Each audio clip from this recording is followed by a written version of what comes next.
Shalom, La Bachayarium, Shal Yasha'Allah. Peace to the election of the nation of Israel. First of all, I want to give all praises to Yahweh, Bahashem, Yahweh Shai, Bahashem, Chakodash. And double honors to the elders and apostles at Great Millstone who are well. Peace and salutations to the sincere Akim wa Akwathium, sisters and the brothers and sisters who are listening and learning. Of course, working out their own salvation with fear and trembling. Shemyah Mafba, my name. Mafba is a Mafba. Mafba means truth. From the Great Millstone Plaintables camp located here in the city of Philadelphia, PA, Babal in Babylon, which is a place of all confusion, which the Lord is bringing down Mashapatium judgments to it. Alright, to the wicked, to, of course, this whole system, which we have here, this article, which it says here, successful farming off of this site, which it reads, in wake of Nebraska floods, beef producers face a new normal. Hope and resiliency keeps Nebraska cattle producers going in wake of floods, in which you have it where the Lord has been judging, of course, bringing down judgment via these storms and tempests. Okay, so without further ado, I'm going to start with a couple scriptures, which have a pretty much collection of scriptures, which I'm going to start here at the book of Nahum, chapter 1 and 2. And it says here, the Most High Yahweh is jealous. Or it says the Most High is jealous, and Yahweh revengeth. And it says Yahweh revengeth and is furious. Yahweh will take vengeance on his adversaries and reserveth wrath for his enemies. Yahweh is slow to anger and great in power, and will not acquit the wicked. Yahweh hath his way in the whirlwind and in the storm, and the clouds are the dust of his feet. In which Nebraska was, of course, devastated, is being devastated by rainfall, storms via, of course, snow, and it's caused quite a catastrophic damage to livestock, seed, wheat and such, right, financially, in the agriculture sector, in which that, of course, is going to bring down famine, of course, here in the States, in Babal, alright? There's a lot of these farmers, alright, they, of course, they produce these, the cattle, the beef, of course, wheat, of course, for our food supply. So, without further ado, we're going to go into some more scriptures. This is going to be the book of Job, Iowa, chapter 38. And this is going to be verse 25. And this, this was the Most High Yahweh speaking via, of course, he was a chariot, alright, to Iowa or Job, alright. It says, who hath divided the water course for the overflowing of waters, or a way of lightning for thunder, to cause it to rain on the earth where no man is, on the wilderness where there is no man, to satisfy the desolate in the waste ground, and to cause the bud of the tender herb to spring forth. Hath the rain a father, or who hath begotten the drops of dew? it says, out of whose womb came the ice and the hoary frost of heaven, who hath gathered or gendered it. It says, the waters is hid as a stone, and the face of the deep is frozen. Right? And this, of course, is all Yahweh Bashem Yahweh Shai, who, of course, done these things. Okay? Caused the rain to the earth. Alright? Causing, of course, and visiting the earth via these storms and such, and bringing down Mashapatya, judgments. Alright? In which Yahweh Bashem Yahweh Shai is judging the wicked.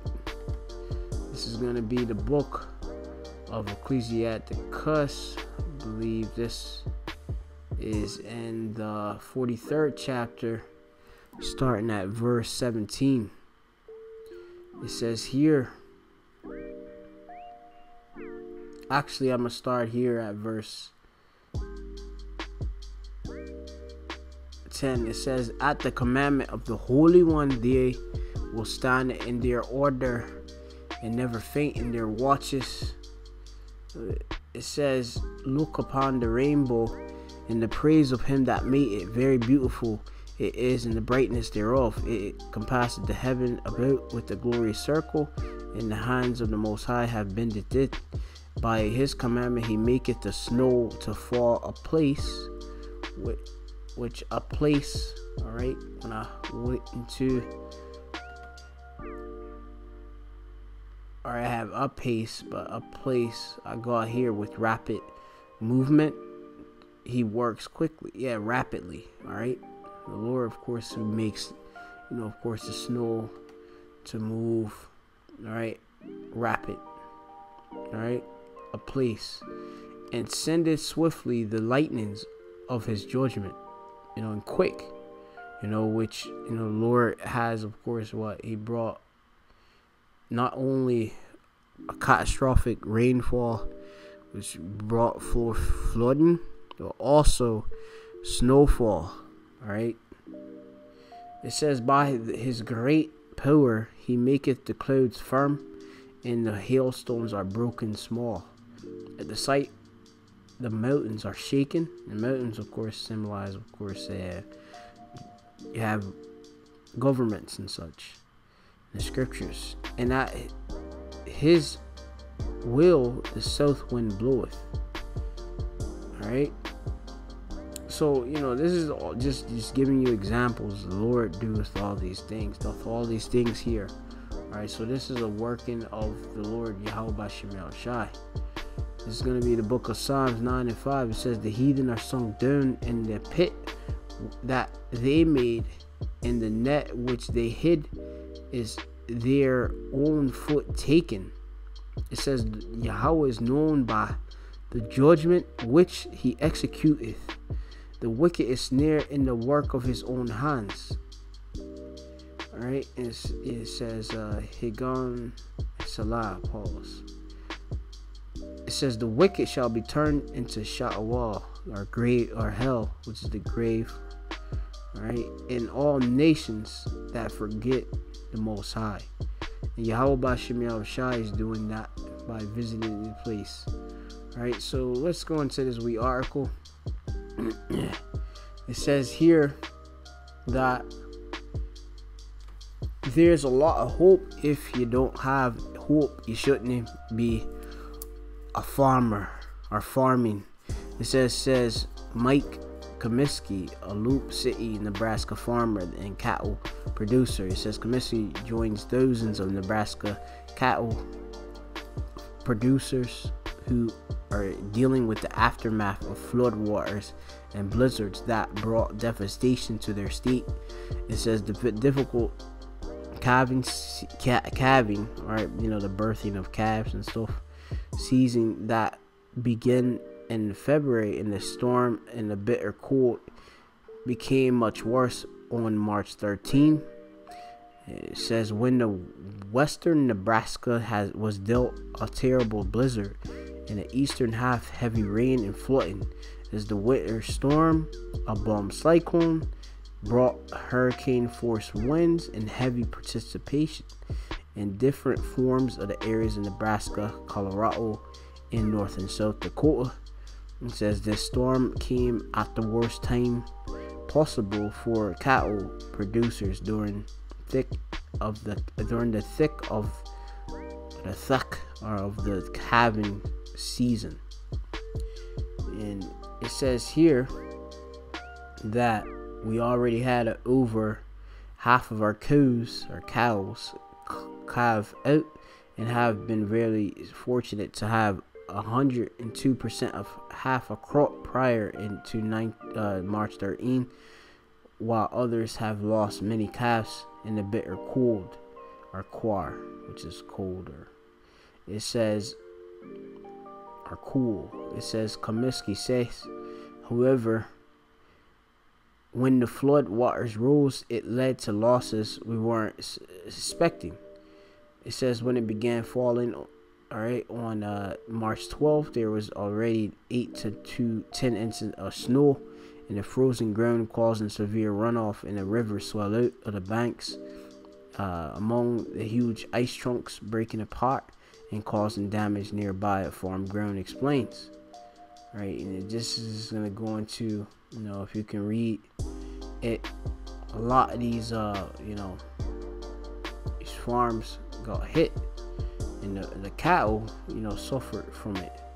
All right, so it says here, I'm going to continue, just pick out the wee bits that I want. It says we've been dealing with calves with hypothermia, and even ones who found right away warmed up, who immediately president of Nebraska Cattlemen Association, when the weather didn't go look to be breaking, they decided to bring the next closest 100 cows near the building site, and were able to help the cows and calves easily. And the cold rains moved in on March 13th. The water nearby Cedar River and other creeks rose so fast. It says, I've lived here my whole life. This is the second highest I have seen water to flood. And he of course notes August 13, 1966. It says the difference in 66 was the temperature. We lost cattle with the flood. Alright. A lot of cattle was washed away into the river. Would be found downstream, both dead or mawath wa alive or khaya. Alright, so it says here, animal stresses ahead. Health problems and cattle stress from the weather event are starting to appear.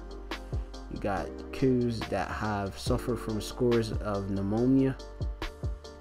And also you have it there, due to the stress that these pregnant cows right now they have affected their reproduction ability in the long term. And yeah, I'm gonna go to, of course, down here it says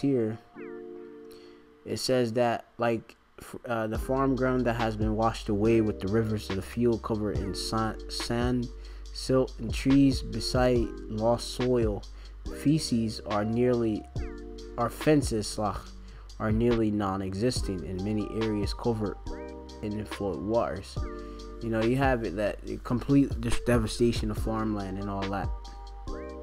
Financial toll, preliminary estimate of by the Nebraska Department of Agriculture is is more than 1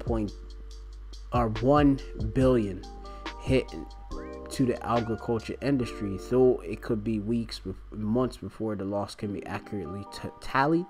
We don't have to look far to find someone who will help, and they know, of course, that funds will be set up by Nebraska Cattlemen, and it goes in. It's our bankers who will have the final say, and how easily farmers will be able to recover.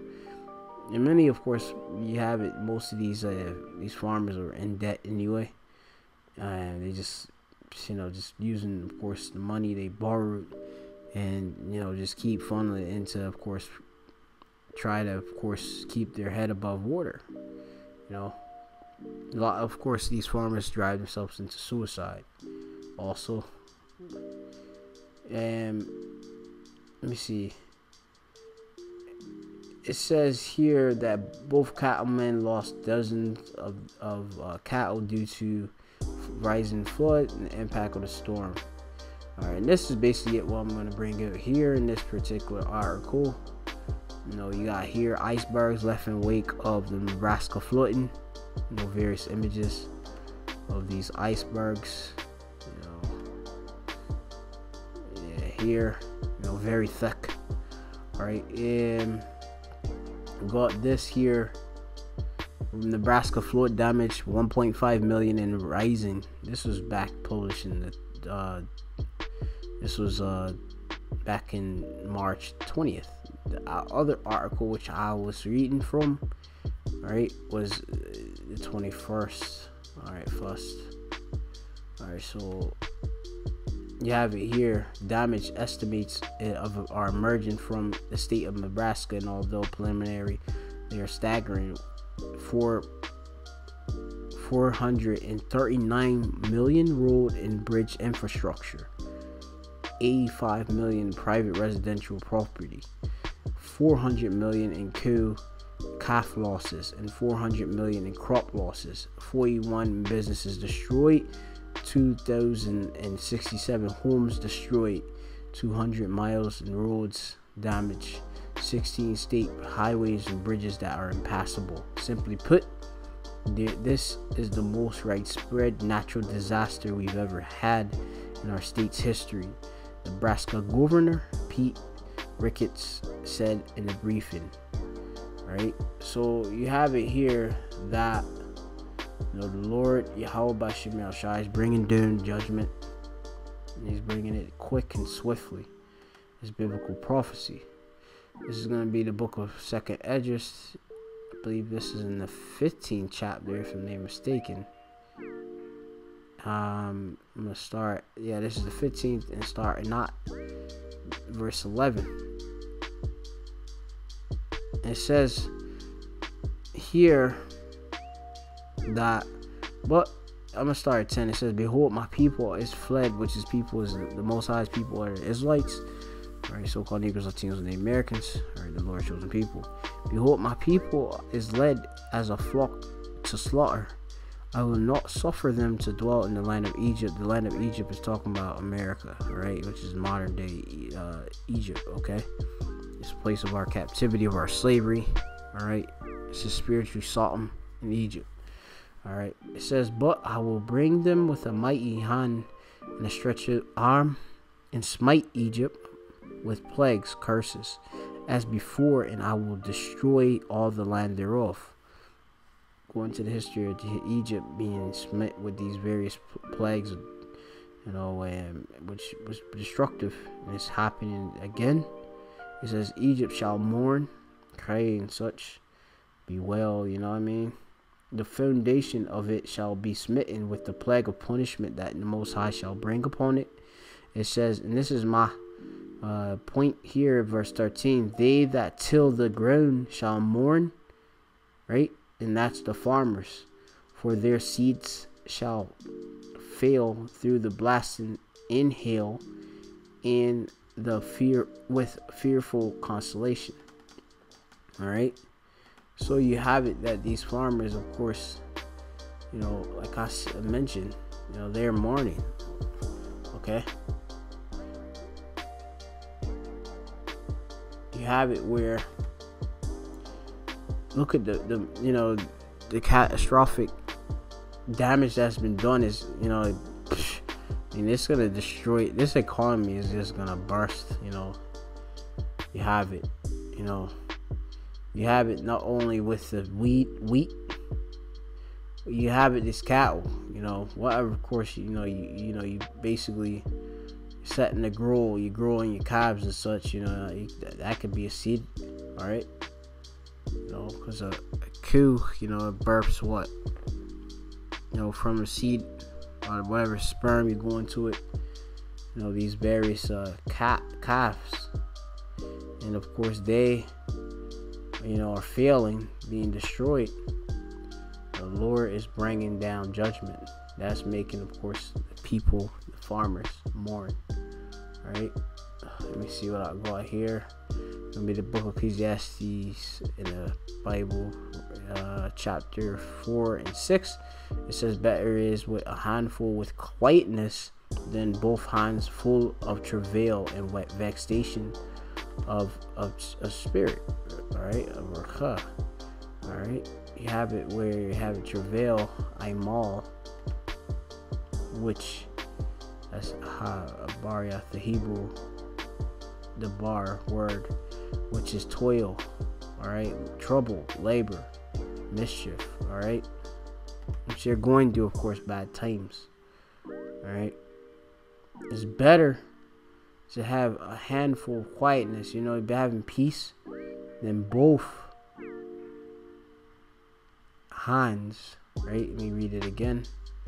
Both hands full with travail, or aimal, wa vexation of spirit. Okay. Let's go to my next scripture. Ecclesiastes chapter 5. And this is going to be verse 8. It says, if thou seest oppression of the poor and the violent perverting of judgment and justice in a province, marvel not at the matter, for he that is higher than the highest regardeth, and there be a higher than they. Moreover, the profit of the earth is for all. The king himself is served by the field. Right? It's served by obviously the field being what is being planted. Alright? That of course is for your food. Alright? Or ma'akal Noah. Alright? Our food. Alright? That's in Hebrew. Of eat our. It says, he that loveth silver shall not be satisfied with silver, kasabia, nor he that loveth abundance with increase. You know, for the love of money is the root of all evil. Alright. It says this is also vanity. Alright. This is all vanity. Alright. Because you have it where Esau, Edom, the so-called white man, is a covetous man. And, you know, him being so greedy, forcing these farmers to do mass production of these cattle. Alright. They, of course, genetically engineer. And of course, destroying, alright, our foods being tainted, being defiled, alright. This is destroying the earth, destroying everything. And this is why the Lord has to destroy this damn devil. And he's doing it systematically. So anyway, I just wanted to do a wee lesson on this. Hopefully you're edified. Just wanted to cover this. In wake of Nebraska floods, beef producers are facing a new normal. This, of course, is going to affect all of us. You know, bring forth famine. That once he call Haloyim La Yahweh Bashim Mashah Bashim Rukakodash and the Blanche to Els of House at Great Millstone. Shalom to the election. Shalom.